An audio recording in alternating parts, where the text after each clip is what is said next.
Heading দেখে আপনারা হয়তো আশ্চর্য হয়ে গেছেন, কিন্তু আমার কাছে এমন কোনো তথ্য নেই। তবে আমার ধারণা হচ্ছে কেন যেন যে গোলাম মাওলা রনি এখন আওয়ামী লীগের সাধারণ সম্পাদকের পদ গ্রহণ করতে পারেন, কিংবা তাকে দেওয়া হতে পারে। 1975-এর পরিবর্তনের পর যেভাবে আওয়ামী লীগের নেতৃত্বকে সমূলে পরিবারে সহ শেখ মুজিবকে হত্যা করা হয়েছিল, এবং সে সময় শেখ হাসিনা কিংবা তার পরিবারের কেউ দেশে ছিলেন না। এই অবস্থায় প্রথমে আওয়ামী লীগের সভাপতি হিসেবে দায়িত্ব গ্রহণ করেন মহিউদ্দিন আহমেদ, এবং পরবর্তীতে আব্দুল মালিক উকিল। এবং সে সময় সাধারণ সম্পাদক হিসেবে প্রথমে জিল্লুর রহমান, তারপরে সৈয়দা সাজেদা চৌধুরী, এবং তারপরে সৈয়দা জোহরা তাজউদ্দিন, যিনি আহ্বায়কের ভূমিকা পালন করেন। এবং শেখ হাসিনার প্রত্যাবর্তনের আগ পর্যন্ত তারা আওয়ামী লীগকে টিকিয়ে রেখেছিলেন। ঠিক এই 2024-এর শেখ হাসিনা পালিয়ে যাওয়ার পর, ক্ষমতা ত্যাগ করে পালিয়ে যাওয়ার পর আওয়ামী লীগের যে অবস্থা হয়েছে তা 75-এর পরিবর্তনের পর যেমন হয়েছিল তার চেয়ে খারাপ না হলেও অন্তত ভালো না।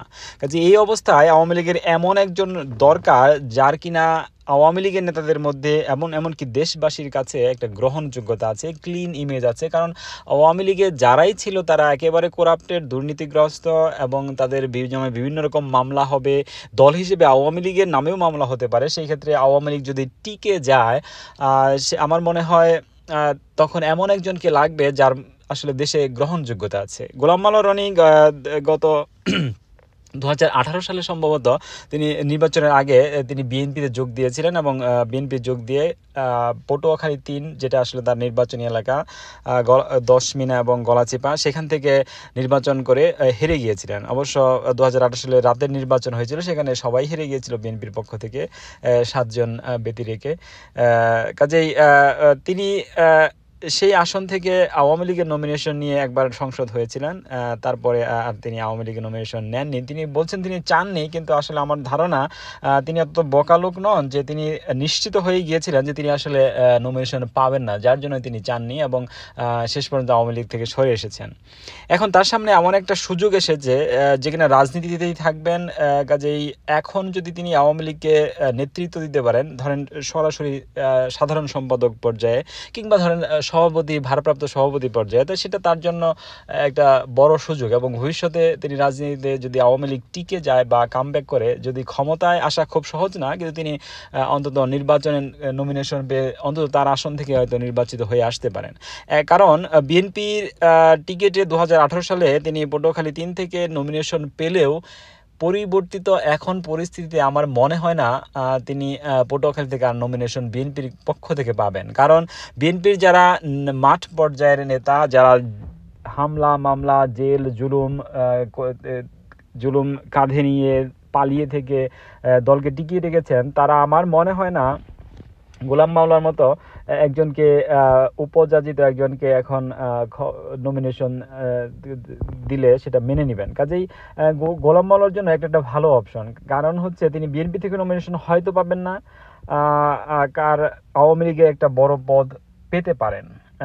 সেই ক্ষেত্রে আমার মনে হয় মিস্টার গোলাম মাওলা রনি এতটা বোকা নন যে তিনি সুযোগ হাতছাড়া করবেন। কারণ আপনি যদি তার গত কিছুদিন যাবৎ তার টক শো দেখেন, তিনি কিছুদিন যাবৎ না, এবং বিএনপিতে যোগদানের পর থেকেই তিনি সবসময় শেখ হাসিনাকে খুব শ্রদ্ধার সাথেই স্মরণ করেন। এবং এই যে তার পলায়ন, স্বৈরাচারী শাসন ব্যবস্থার পদত্যাগ করে গণঅভ্যুত্থানের মুখে পলায়নের পরও একটা টকশোতে শুনলাম তিনি তাকে মাননীয় প্রধানমন্ত্রী বলছেন, এবং তার ব্যাখ্যাও তিনি বলেছেন যে দীর্ঘদিনের একটা অভ্যাস, এবং তিনি একসময় তার নেতা ছিলেন, কাজেই তিনি তাকে সেই সম্মানটুকু করতে চান।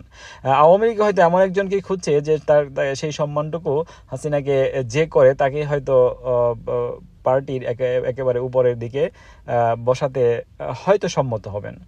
আর বিএনপির রাজনীতি যতদূর জানি, যিনি গোলাম মাওলা যেভাবে একটা কমেডিয়ান স্টাইলে রাজনীতির কথাবার্তা বলেন, সেই ক্ষেত্রে আমার মনে হয় খুব বেশি ভালো বিএনপিতে করতে পারবে না। কারণ যে এখনও শেখ হাসিনাকে এতটা শ্রদ্ধা করে বলে নিজ মুখে, সে বিএনপিতে খুব বেশি দূর এগুতে পারবে বলে আমার মনে হয় না। বিএনপি রাজনীতি যতটুকু আমি দেখেছি, তার দিয়ে মনে হয় না সে খুব এগুতে পারবে। কাজে এটা গোলাম মাওলার জন্য একটা ভালো অপশন হবে।